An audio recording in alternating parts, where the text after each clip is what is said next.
is about to happen. Something God is about to take place. Something is about to happen. Good is about to happen.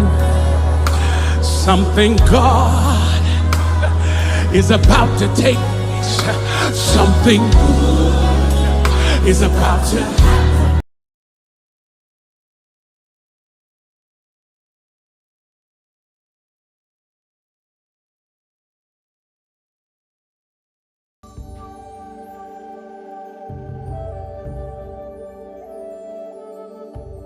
Greetings, everyone. My name is Cynthia Jones. I am co-owner in partnership with my dear sister, Tasha Anderson, with Healing Hearts Telemade Doula. As you see, I chose the rain, where it's a symbolization of the mother of life in womb. We're not your average birthing doulas and postpartum doulas. We go further back during the time of our ancestral traditional doulas, where we do things naturally here. We may also invite and co-partner with other facilities, but yet we try our very best to keep it natural and keep it real with you. As you will see as you look throughout the presentation, you will also see the many things that we do, from traditional healing with healing herbs, also Reiki healing, deep tissue and massaging, and many more other things that you will see during the process of those who decide to use us during their birthing experience. We're not just there for the mother, we're there for the father and the family. For we know that the family is the village, for it is said that it takes a tribe to help raise, and it surely does. So check us out. You can also find us on social media platform under Healing Hearts Telemade Doula on Facebook and at Healing Hearts Telemade Doula on Instagram. We share our love with you. We encourage you. Check us out. Peace and love.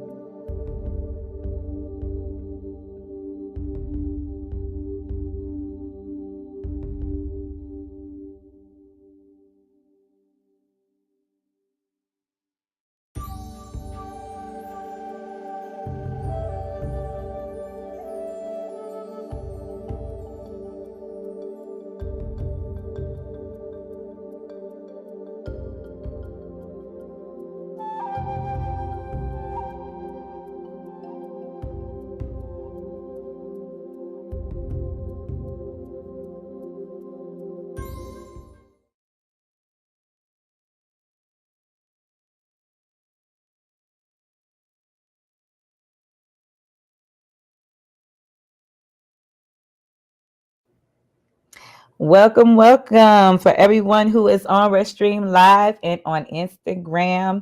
Thank you for tuning in today. I am your host and your sister, Cynthia J. This is the Cynthia J Show, where we are here to hold us women accountable. I hope everyone had a safe and reviving holiday weekend. All love due to those who had given their lives, and we share our memorial blessings to the family, especially my family. We have a lot of people in the military who had sacrificed their lives and are gone, and they have definitely left an imprint in our legacy.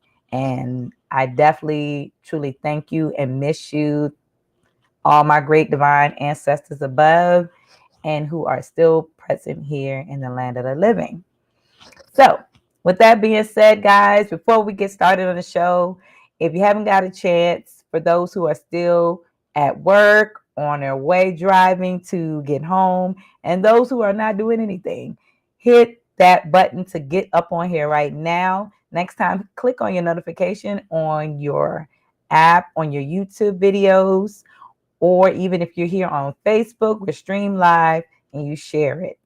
Click on the notification so that you can retrieve and receive all notifications for the live Cynthia J Show. Again, I'm your host and your birthing doula, your psalmist, and your inspirational healer and divine healer, Cynthia J. So, with that being said, today's topic on holding us women accountable, we are having an amazing topic that needs to definitely be discussed, that a lot that do not agree on to a certain extent. However, I definitely am seeing this happen more now than ever before. This is episode 21, and we are on a topic on are we failing our kids as parents depending on the public school systems? Are we failing our kids as parents on the public school systems? Blessings to you, sister. I see you, prophetess. So, with that being said, this is a very interesting topic. It was a topic that I had a few days ago with a few parents, mothers and fathers, and those who are not parents, but aunties and others who are working in the school system. Yes, it is evening time, isn't it? But with that being said, are we failing our kids as parents depending on the school system? That is a good question. And it depends on where we are living, our environment. Where are we at? And the type of parent that some of us are. Not all of us run on the same accord. Some of us parent differently.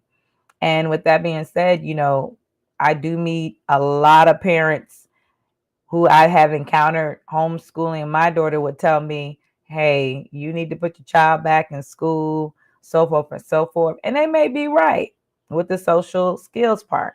However, I am finding out a lot more children are behind due to the school system.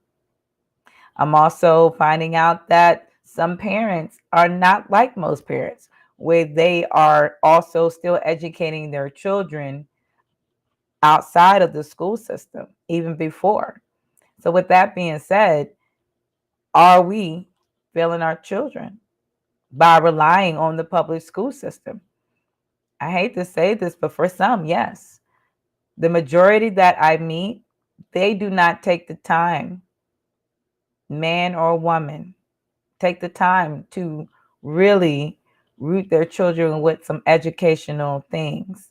And the school system right now has taken a lot out of the curriculums, all depending, first of all, on the states. However, they still follow some type of criteria curriculum. And as I was reading an article earlier in the public school system state, which is national, that 87% of schools are failing right now. 87%. And that's a high number, 87%. And a lot of children are failing 87% because of, number one, they always state that there's not enough funding, but where do the government funding comes from? That's a great question. Where does the government funding come from? It comes from us, the taxpayers. People sit here and make it seem like the government itself is the one that's rich, but the government is the community of the people, taxpayers. So they will automatically list a lot of things on the list I came across on the article in the public school times was that one was dealing with poverty. Poverty is always mentioned as one of the things that is an effect to our children when it comes to the school system. But why is there poverty? That government is still part of that too, because the public school system is the government. And with that being said, 87% is a high number. That's a very high number for the public schools. And then we're lacking teachers more now ever since the pandemic. There are so many teachers who, were mentioned, and I have some friends who are school teachers in public and private, but the ones that are in the public school, it's a lot on the teacher. There's more students going to these particular schools and it's overpopulated. Why is the schools now overpopulated? Because of immigration. And that is no offense, defense to make anyone feel any certain way, but I hate to say it.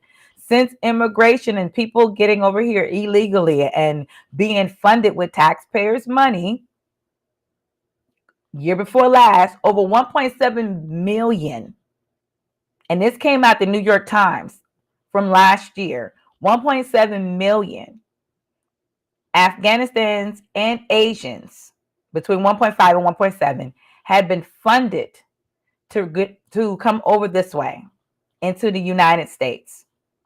So when the UK had, and Ukraine and all of them had their issues, we're ditching out those that they say low poverty, they say, which is taxpayers. We're spending that money there. Yeah, that's true too, sister. These kids are beating on these teachers. That's another reason why we're lacking teachers. Yes, that's another reason that's listed as a fact under the public school relations article, that it was saying that a lot of bullying is going on, not just with the kids alone, but also kids are being very volatile, and they're being volatile because of the environment.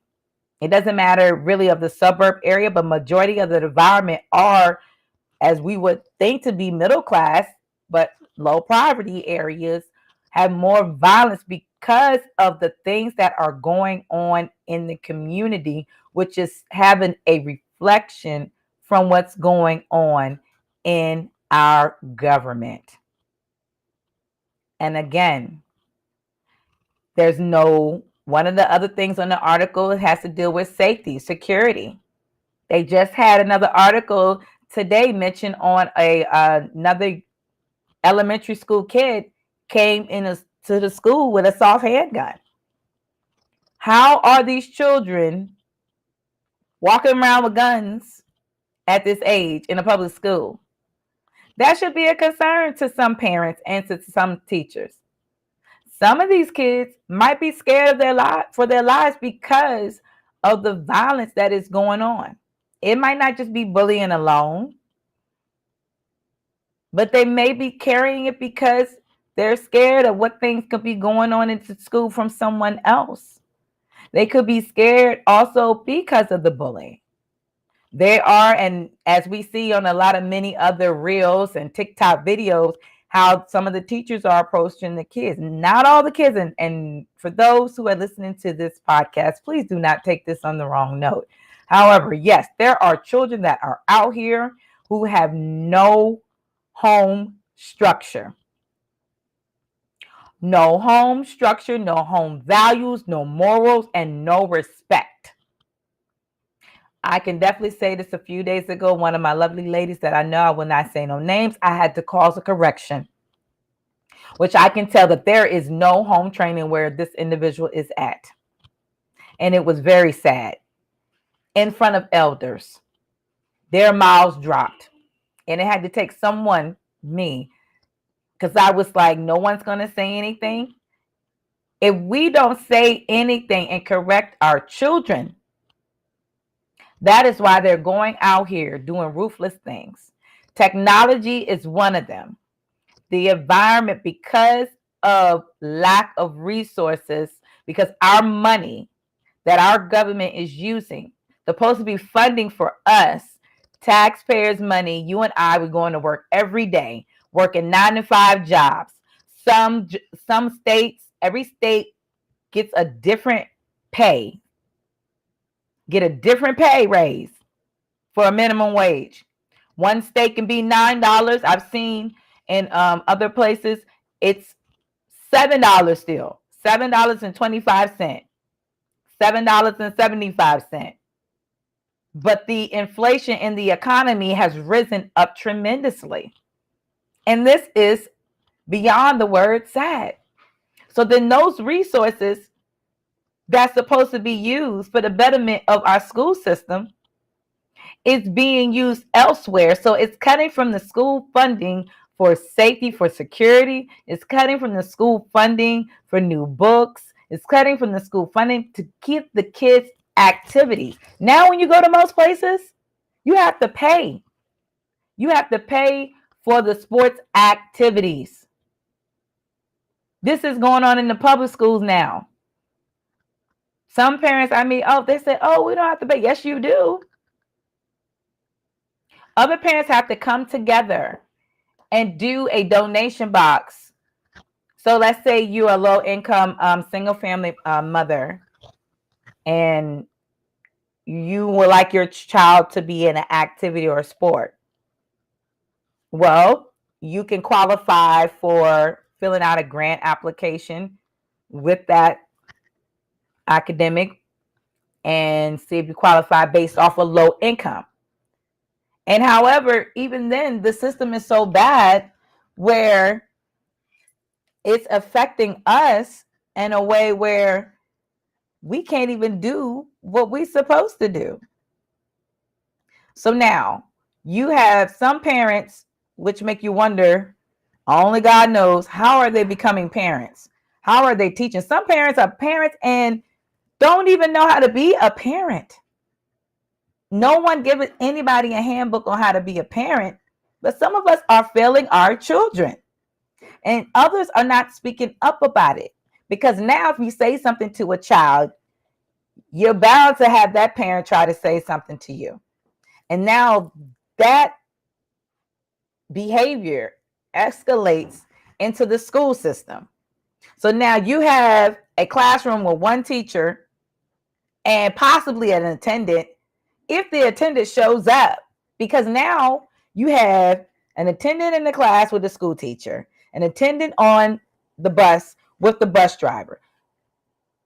There is a shortage so badly that these employees are calling out, they are quitting their jobs, and the kids are learning nothing. And then we have these SOLs that they say that's supposed to be helping the kids. When I was in school, we were fighting against the SOLs because we already knew what everything was going. We knew this time was going to come. We never even understood what was the purpose of the SOLs. We remember the standard I. That we can see why, but the SOLs? And now some school systems, depending on the state and depending on the county you live in, the kids are not even coming home with homework. Then the things they are learning in the school is misinformation. It's not the correct information. So then the kids thinking that's what that correct information is. Then they're coming home telling the parents, the ones who actually know the truth. Then you got to go back and let your child know, well, honey, that's not necessarily true. But your child is going to say, well, my teacher so-and-so said this is what this is. And most of these teachers have to even still teach these curriculums knowing that it's not even the truth. So to me, I'm trying to understand, how can you live with yourself being a teacher? The first teacher is the parents. The first teacher are the parents. Yes, honey. You want to join in, honey? My honey bun wants to join in for everybody to see him. So I'm going to slide over here a little bit, see if I can get him to merge in on with me here. Come on, honey. Merge in over here. Beside your wife. Hopefully some of you guys can see him. He's only, introduce yourself, honey. We on Instagram Live and Restream. How y'all doing? And we also on Facebook Live. So whenever anyone gets back up here and chime on in, y'all will get to see my lovely husband, Michael. This is my lovely husband of 16 years together and married 15 next month. Can you believe it, honey? 15 days going on 15 years. But anyway, as I was saying on here, honey, the topic is on, are we failing our children as parents depending on the public school system? And with that being said, for some, people may disagree. Others may not. What are your thoughts on this topic? As a community, we definitely feeling our kids. Talk a little louder, my love. Seems like everybody is concerned with themselves. The mother's concerned with themselves. I seen an article where the moms is keeping the child away from their fathers. And all they care about is getting money from them. And that's not really taking care of your children or supporting your children. Both parents have to be involved in their life in order for them to have the best chance of succeeding. That's true. And, see stories, moms taking their kids to school half dressed or barely dressed at all, or allowing your children to go to prom wearing see-through net dresses, teenagers. So they're going to be little thoughts in school. They're going to be thoughts and grown in real life. And they might not make it to 20 years old without having multiple children. And that's true. And this is what we're doing to our kids. And the boy's self-esteem, seeing mom come home with different uncles every other weekend. That's how we feel in our children, in our community. And even in the community as a whole. And when now I go back and I look, and when I get up with the other kids in the community and elsewhere, I'm finding out they're not learning anything. They're not learning anything. I know some of low poverty families who are in one of the communities, and I'm talking about like over here, we're in the state of Virginia, and Fairfax County is supposed to have the best schools, right? Then how come are the children are still behind? Fairfax is heavily takes government funding, which is doesn't really help the children. They just take a lot of government funds and they do whatever. And when you take money from the government, you gotta do what they want you to do. Mm-hmm. Fairfax, that's what they do. So basically, it doesn't even go to where it's supposed to go. They want you to teach LGBT, whatever. That's where it's gonna go.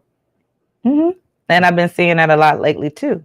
So then now you have children who have so many surrounding things going on that there's so much confusion.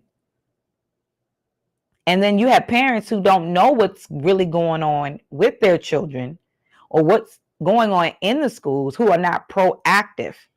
And if you're not a parent who's proactive in your child's life in the school, then guess what? Your school will be raising your children. The environment, the individuals who are in the schools, who coming from different environments, will be raising your children instead of you being the parent to make sure that the grounds are being set. Prime example, I can use myself for today. I went and dropped off my niece. I'm very proactive with my niece in school. Well, her mom left a very good imprint on the school because they did not forget what happened last week. There was an emergency and they couldn't reach me because my cell phone reception, and they have an emergency contact list. But for what I'm told, they said, well, the mom said, call the auntie. Yes, the mom said, call the auntie. Yes, you may not have known what was going on. And it may not be necessarily any of the school's concern / business or what is going on. However, when you could not reach the auntie and you called several times, how are you? I see you, Miss Renata. Good time. It's good seeing you, love.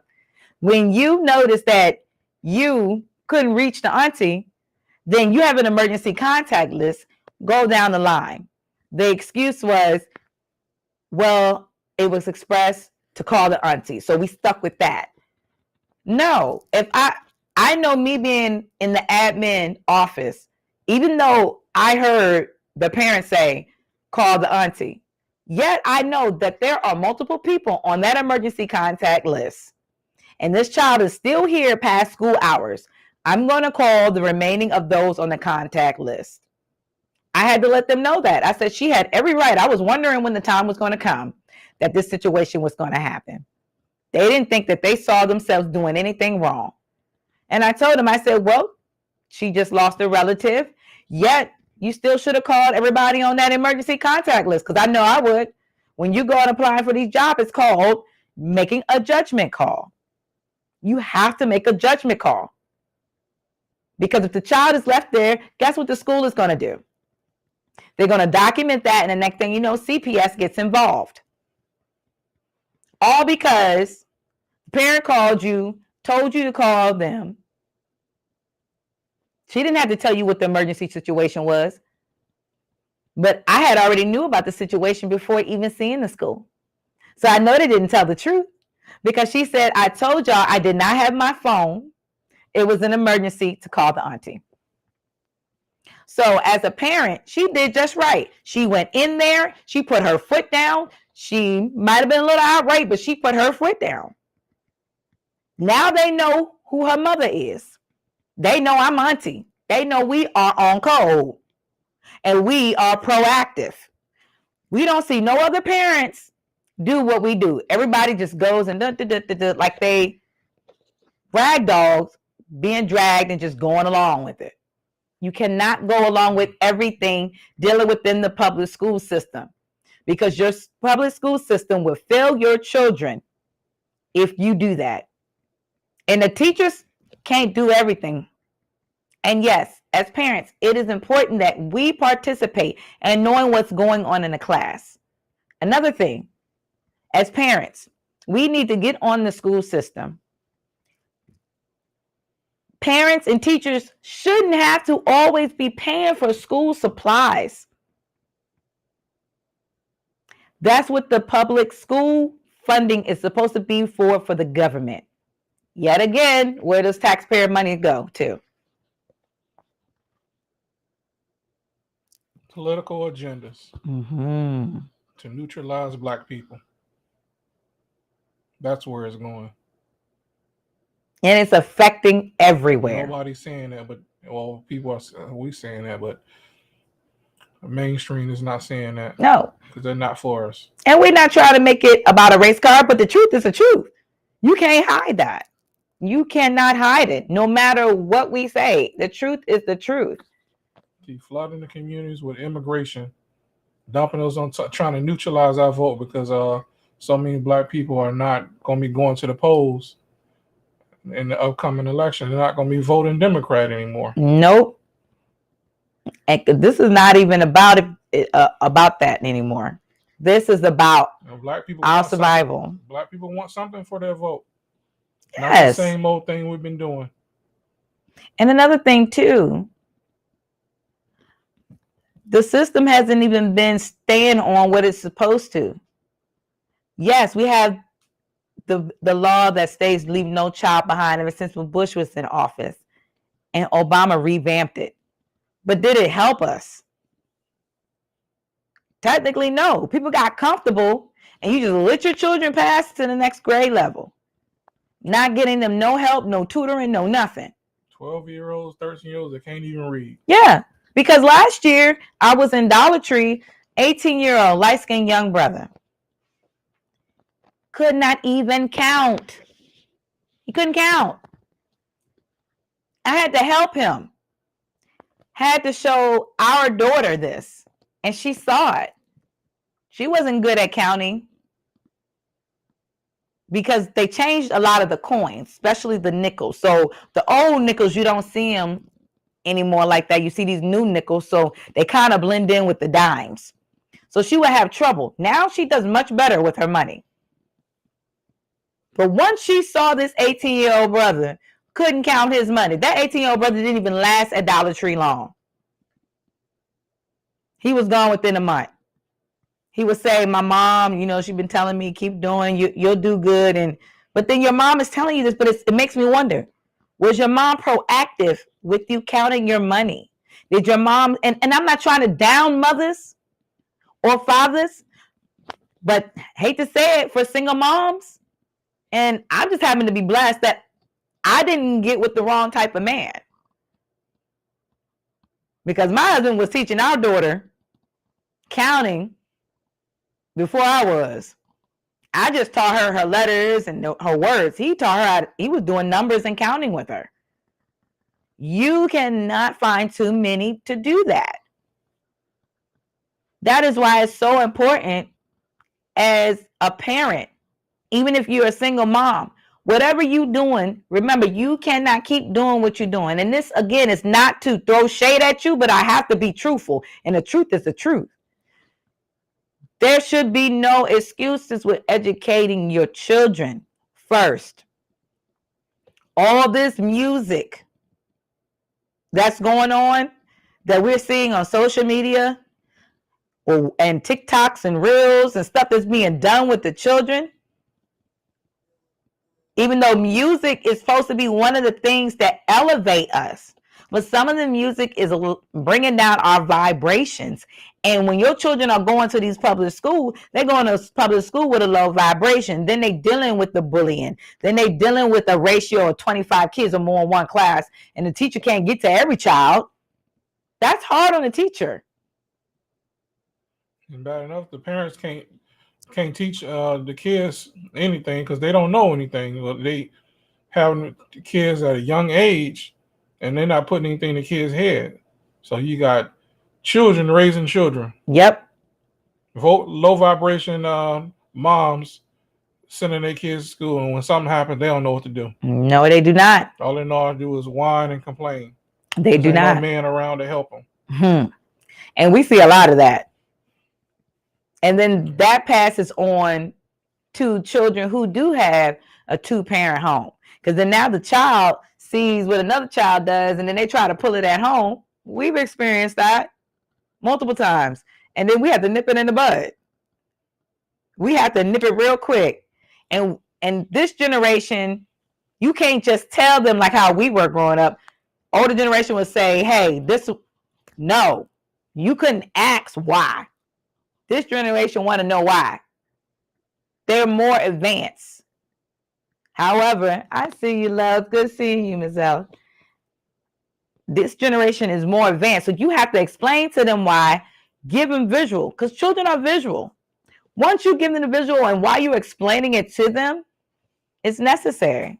Thank you, hon, for joining in. That was my husband again, guys. He joined in, and that was amazing because he doesn't get to do that often with me. Yet again, it's very important that we show this and we pay attention to these things.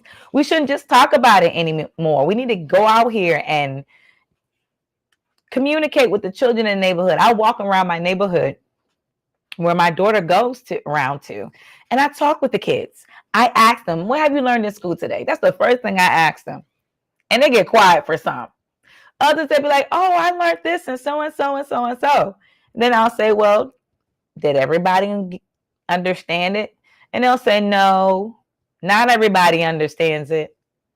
And I tell them, the ones you see that do not understand, help them. Help them. Because sometimes those who act out is because they don't fit in. And some parents don't teach their children, hey, if this kid at school is acting this way, did you ever think to do this? Like I was telling my niece, one of the kids that used to be in another grade level with her, she said, he's back. She hadn't seen him since 3rd grade. He back, this 4th grade. She said, since he's been there, it has been so much going on. Everybody's behavior has changed. The teacher's been a little bit more aggressive. The teacher thought that she was not being honest about a few things, which is something that we've gone over with her before, saying that if you do it at home, it's eventually going to show in school. And it did. And we always told her karma comes around. She know what karma means. It means fate. And it always come back around when you don't do what you are supposed to do and try your best to not allow that to happen again and admit to your faults. Hold yourself accountable. However, she said this young man is still going around torturing and causing behaviors. We didn't know anything about it until recently. Any other time out, we're asked, how was school? And she'll mention a few things. But this one now, it hit the nub.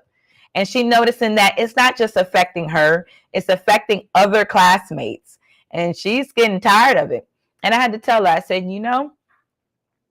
I normally don't always say this to most. I said, but before you step your foot in that classroom, you need to pray.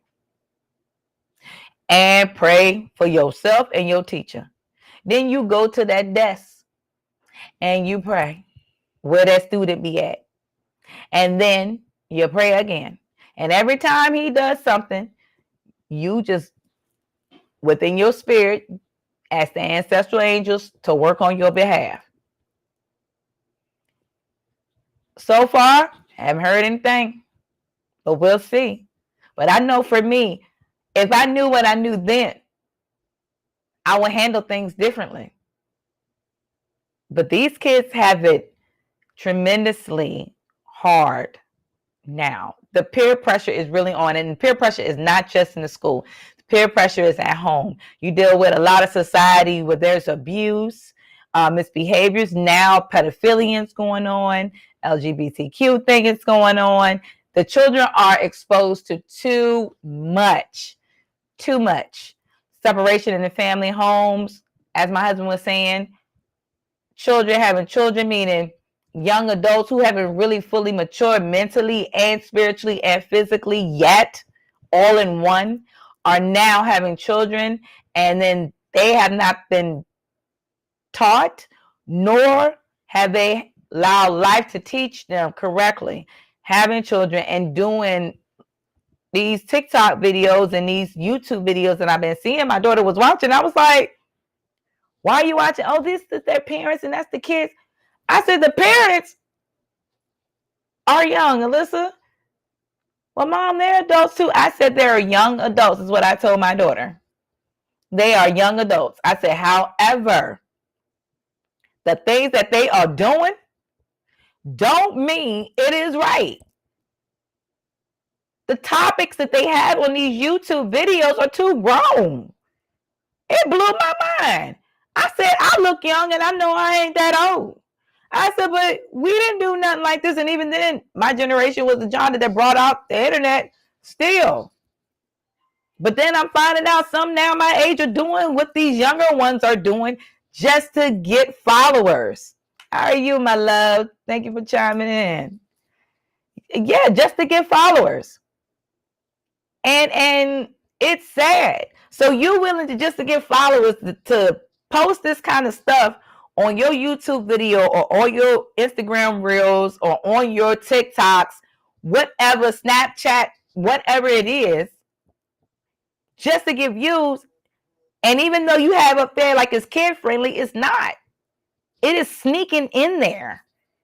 So then I have to sit down and explain to my child just as much as I sit down and explain to other people's children.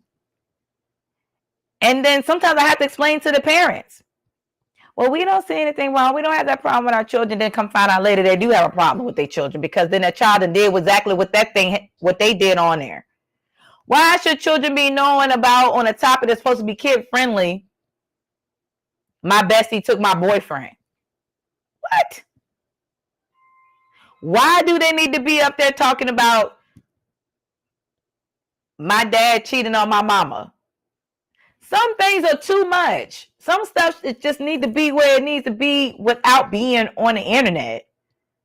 And that's why they said it was going to be a time. And I remember years ago when I was about 14, 15 years old. And I remember this man of God, he said, and I quote, there's going to be a time when people are going to realize some, not all, some are going to see that the two lesser of evils doesn't matter. Evil is evil. And he said the children are going to be very, very, very smart, intelligent, but they're going to use it in the wrong way. And they ain't even going to realize it. They're not even going to realize they're going to be drawn into it. They're not going to realize they're going to be drawn into it. And when they start to become drawn into it, they're going to start bringing out the behaviors of it. To my parents, the public school system is failing you because there are no corrections from the beginning of home. Remember, parents, you are the first master teachers to your children. And the master teachers before you, if they did not teach you the right things, they failed you. They failed me. Some of them that I thought were great master teachers failed me. Not all of them were great master teachers. Even after it was none of my business of their past stuff, yet you got to practice what you preach. You can't sit up here and preach and then be doing the same thing all the time. It doesn't work like that. Now it's allowed. So now you got, as my husband said, mothers going to the schools, not dressing ladylike. Then the daughters are doing it. Where are the fathers? I've seen the prom pictures, and all I can tell you is in the last, I want to say about 7 years, because remember, most of it during the pandemic, they didn't really get to do prom. But within the last 7 years, prom pictures have changed. Why are these young ladies showing too much? What happened to the days when you had young ladies that look very classy? They didn't have all their boobs out. Not a lot of nudity. They allowed it to be elegant with a mystery. You made the young man work hard because he saw that it was a mystery. And something that my husband said to me the other day, He never knew what I had under my work clothes until we went out on a date. That's the good thing, because these young men and young women need to see what each other look like naturally, mentally, spiritually. How they gonna do that? Everyone is trying to live the life of lavish. And why, even for Black people, why do we always have to go out here and show ourselves like flashy? Too flashy. That's going into the public schools. Do you know in these public schools, girls are wearing high heels, stiletto heels, this tall? Back in the day when I was coming up, it was little heels, or remember the square heels with the shoes, the square ones with the platforms, almost like the old school platforms back in the day when my parents were wearing them. Because during those times, girls, when I was coming up, were dressing like the girls off of the movie called Clueless. But now they're going in these schools dressing like that, or they're wearing sporty wear. I'm seeing young ladies now looking like men. Some of them actually do look like guys, and you don't even know you dating a girl. I seen one girl that not knew she was dating a girl and thought it was a guy. They never had any type of contact, whatsoever, until somebody said who that person was. Then some people get comfortable with it, and they doing this a lot in the public schools. They're teaching these children in the public schools. So parents, I'm not saying that you gonna have your kids to be judgmental going into the public schools. However, if you allowing your kids to be caught up in that kind of agenda, then you are failing your children. The main purpose of the children is to focus on gaining the knowledge, gaining the correct social skills, understanding what their purpose of going to school is really for. School is not a fashion show. School is not, hey, let me press the record button and show my teacher being a pain in the butt, or showing my teacher abusing me, when really it's the child abusing the teacher just as much as the teacher putting hands on the child. Everything is hit that button. We should be getting on our children about their cell phones. Why are their cell phones on? Why are they on their cell phone? While class is going on. Shouldn't put the teacher in the predicament. So parents, your children being on the cell phone, and you let your child know, I gave the teacher permission.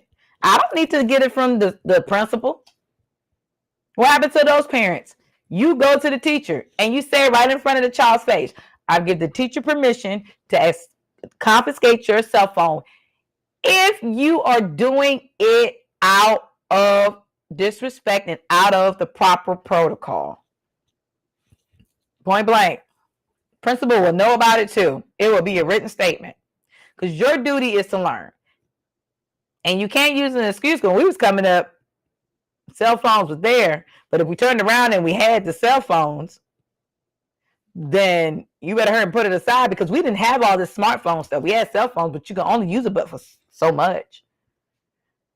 So now some of them say I'm using it to record, or I'm using it to write notes. Well, you're doing that now. Another thing that the school system is doing, since I mentioned that, cursive is not in the schools anymore. Everything the child is learning is to write their names. However, they're not writing papers as much like they used to. So they're using computers to type everything. What happens if we come to a time where computer internet will shut down? It's getting there. Will shut down. And we're not thinking about that. Excuse me, guys. They will shut down. They will get to that point. They're going to shut down. And our kids know nothing when it comes to tech. Will know nothing about the average. Take a pencil or a pen. Write it nicely and neat on the line. Because we have internet for typing papers, internet for research, internet for making sure all assignments are done, including math. When the pandemic hit, I saw that my niece did everything on the computer. They was bringing the computers home. They had to do the math work on the computer. What? Now what happens if the computer gets wet? Then the parents left responsible after the parent assigned an agreement. And they really forced to sign this agreement because it's a part of the curriculum for the child to pass to have a computer to do the assignment. Now the computer gets damaged. Parent gonna be responsible for making payments on the computer. Why?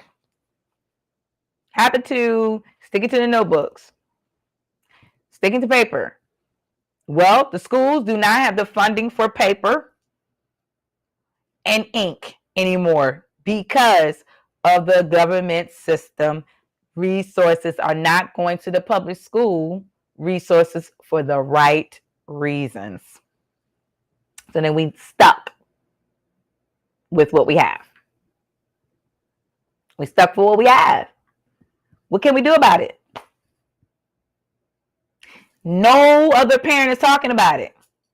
The ratio of parents that are out here who's trying their best to fight is low. It's not even 10% out of the 100%. It's not. So with that being said, from the time of the pandemic, more than almost 50% of parents have taken their kids out of public schools and put them in the private schools.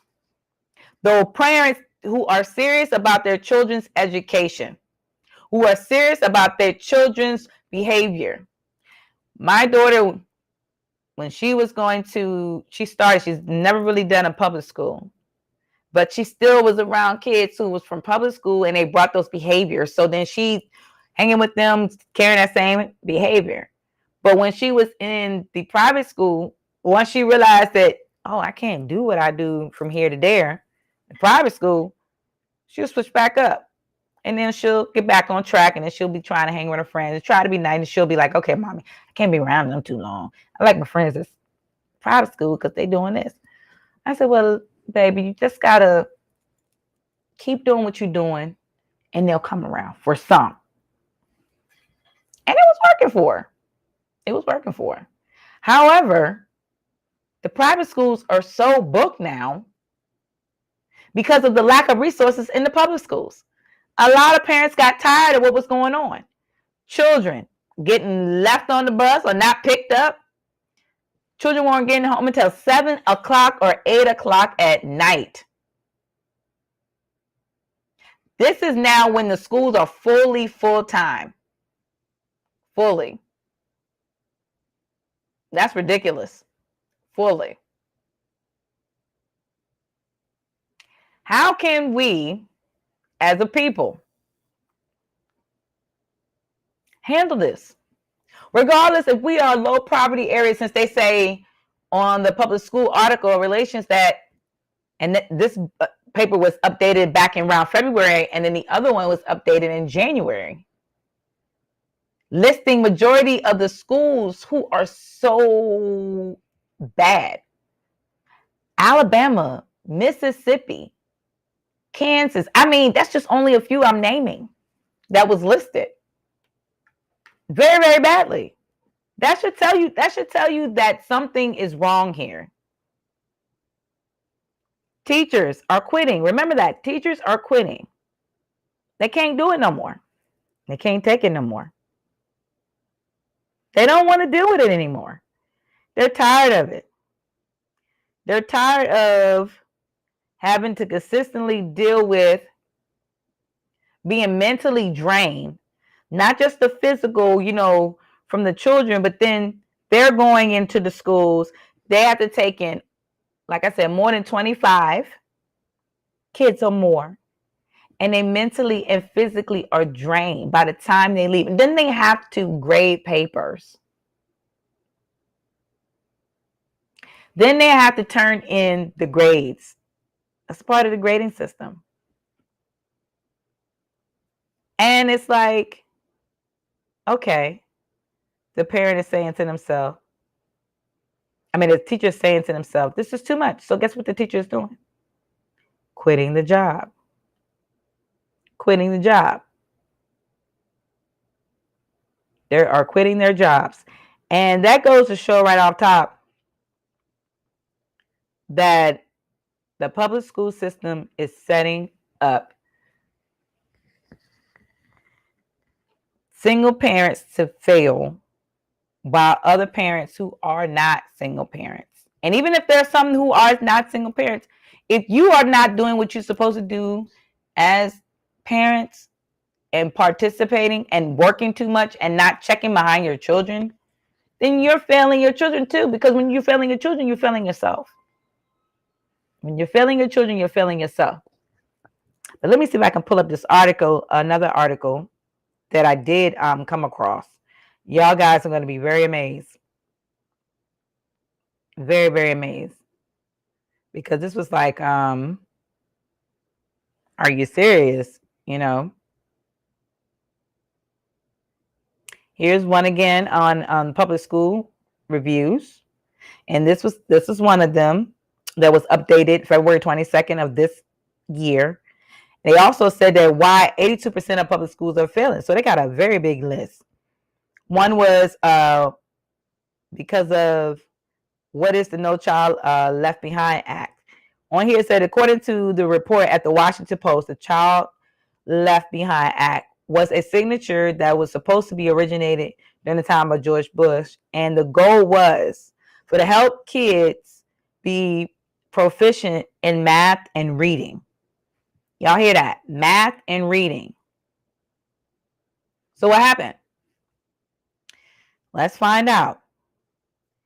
Reforming the No Child Left Behind Act has been a focus. That's what they're saying, right? Part of it has changed since Obama. That's what they're saying.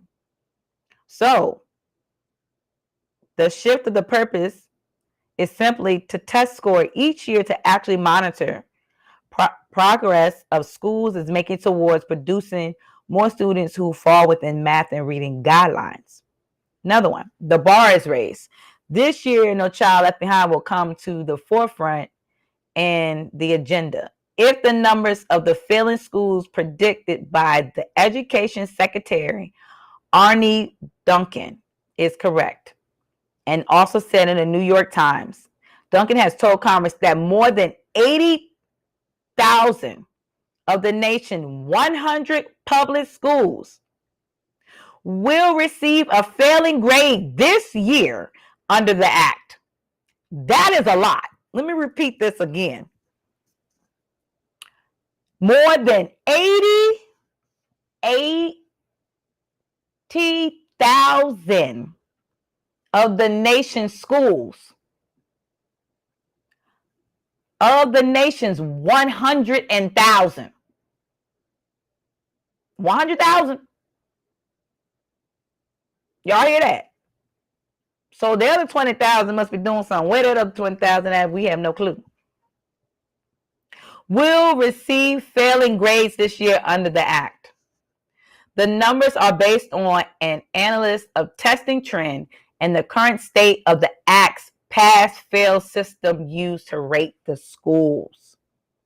Duncan has proposed that the desired 82% of the failing schools in the country is to indicate that the No Child Left Behind Act is not working the way it was originally intended. So this was not originally intended to be comfortable with. I like the No Child Left Behind Act,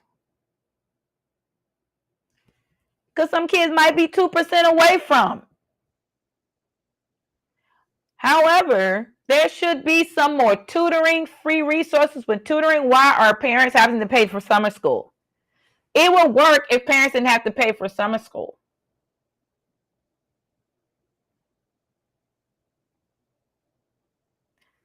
Because then even if they still maybe a little bit behind a little bit, the summer school will help a little bit more. Because we know not all parents going to put their kids in summer school. Not all. and even the tutoring there.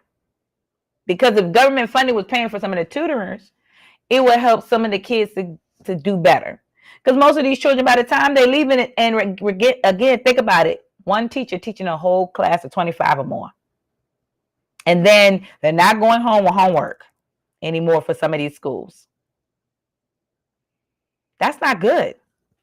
We're not even done yet. Also stated that it does not take into account the challenges that states have a diverse population in terms of race and income levels. This goes back to what my husband was saying. Race and income levels. So, Black families, Black American families, and I stress that word, Black American families. I didn't say African American families. But when I was coming up, the word African American didn't exist until later on the application. Black American families, even if you was from over to the motherland, in here it becomes Black American families,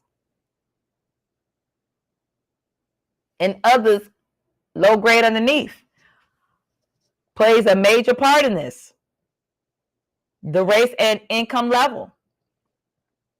The law also could demoralize schools with so many achieving a failing grade, which could in turn lower property values, mislead parents about the quality of education in their area. And that is so true, because when a lot of people don't think about this, but when you have an area, like prime example, let's say you're going to look for a house, you got a realtor and the realtor show you the house, or you looking it up for yourself without a realtor, whatever it could be. As you looking it up, then you go and you notice, hey, let me see what the school looking like on the average here on the property that I want to look at. I have seen some of them, the school ratings was so bad that it makes you like, okay, the houses over there look nice, but the school rating is so bad. So who would have thought school rating brings down property values with the houses around you? Not just the houses alone, but it also brings down the property value of the school. So by you not getting any school funding, they don't remodel, keep up the maintenance with any of the buses, the inside of the schools, funding for the food. And that's another topic I'm going to be having one day soon about the food, parents. Because the food that they're putting in the school now is not the food we had. And I know some people say, okay, well, Michelle Obama put this in effect. Well, no offense to Michelle Obama, but I don't know what kind of food they were building, but it's a lot more dairy and starches in these schools, more than I see vegetables. Everything on that food pyramid, the way they have it designed, cannot be correct. Because these children are coming back starving. They're not giving them enough food. That is why it's important that parents pack their children lunch. I know sometimes the kids be like, oh, I want school food. But let me share something with you. The stuff, whatever they're cooking back there, or wherever this food is coming from, it's scary. Anytime my niece comes back and says that she sometimes may not eat spaghetti with meat in it because the meat look funny and tastes funny. And I believe it, because I've seen it at a food bank one time, and I was like, what is this? I was just doing a testing, because I've heard many people say that at food banks, that some of the meat don't supposed to be ground meat, ain't ground meat in the USDA bags. And I was like, okay, let me check it out. They were right. Also, last but not least, lowers the property values, misleads parents, and also the quality of education in the area. So they said, since this act, the schools have been failing to meet minimum requirements to reach the goals in larger and larger numbers. Between 2006 and 7, the school year, 28% of the schools failed to meet the proficiency of the goals. Past academic year, that number has rose to 37%. Other educational officials were predicting that the laws was nearing a tipping point where the majority of the school would be unable to meet their goals, despite the hard work put in to do so. Sad. And even talking about this, and this is also on the PBS News Hour. So go on to YouTube, type in PBS News Hour, how underperformance with the academic for school. They're still saying that 82% of schools for the academic year is a surprise. Another Congress member has even expressed this skepticism over the prediction. Jack Jennings, the president of the Center of Education Policy, told Education Week, I hope they are right. They're dealing with their credibility. He asked the department to draft a technical paper explaining its calculation in more detail. We don't need to do, how much more detail do you need? It's even showing in the public eye that he even having to be documented. I mean, are you serious? This is detrimental, and this is why, as parents, you need to be so proactive. I know it's hard, parents. I understand. Even for single moms who are really trying, I understand it's hard. But when you got a day off, take it. Take it.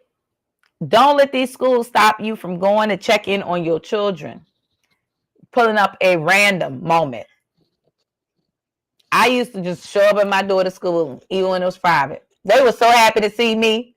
Even the kids was happy to see me. I didn't even know my daughter had talked about me so much that she had the kids listening to my music. And they were so excited when they would see me. And I worked at her school for a while too during the pandemic. And it was amazing to pray with the children and to encourage them, even though we were all walks of race. I would see my Black children coming in there with braids, but then I would say, okay, my girls, let me see you embrace your Black beauty. And when they would come back, they look so gorgeous. And I would say, you are beautiful, girl. And they would smile. Those is what the things we need to push out there. Let's not talk about it. Let's be about it. Let's be about it. Why is it that America education school system is the worst? You go to other countries, their school system is way better than ours. Other cultures, school system, way better than ours. Some of these parents may not have all of the educational skills or the knowledge. I understand that. However, we are really in a big crisis here. I'm even right here again, the Washington Post. This article was printed out for those for last year, January 30th, 2022. Public education is facing a crisis of an epidemic proportion. Look it up, guys. See? Look it up. For those who can see it. Look it up, guys. Serious matter. So then they're going out here believing that they can be anything they want to be. As Nas would say, I know I can be what I want to be. If I work hard at it, I can be where I want to be. They thinking for some kids they're working so hard what they're doing, but they're not working hard enough. So with that being said, this in my podcast. I love you guys. I just want to throw that out there to you. I lost my reception on my live feed on Instagram. So let me get back up here real quick with Instagram. I don't know what happened. But anyway, let me get up here real quick for those who are on my restream.